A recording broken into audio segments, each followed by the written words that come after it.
Anyuola mar Simon Warui okwedo lipot mar bero bang' ringre wuodgi noyudi e tesend obila kowito ngimane e tesend obila ma Central Mombasa bang' lal kuom kinde kowuok e boma ma Nairobi kama yande notiye.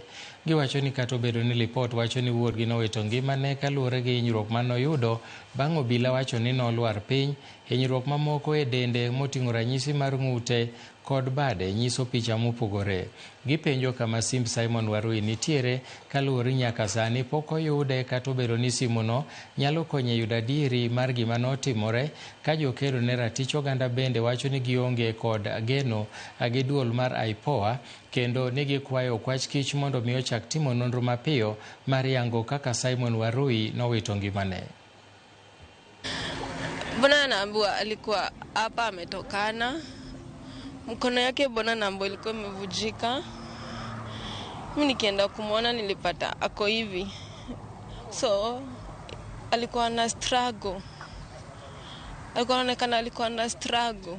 Alikuwa ana try kufight. Nani alichukua Simon kutoka kwa soja akampeleka kwa huko police station? Simu ya Simon haipatikani, iko wapi? If it is indeed whatever you are trying to fill into Kenyans' minds that Simon Warui committed suicide, then Simon Warui would have committed suicide in Nairobi, would have committed suicide in his home area, Nyeri.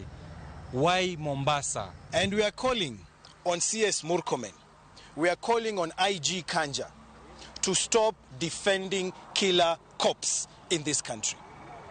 This impunity that is being perpetuated by security officers is what is leading to these deaths that are reported every other place.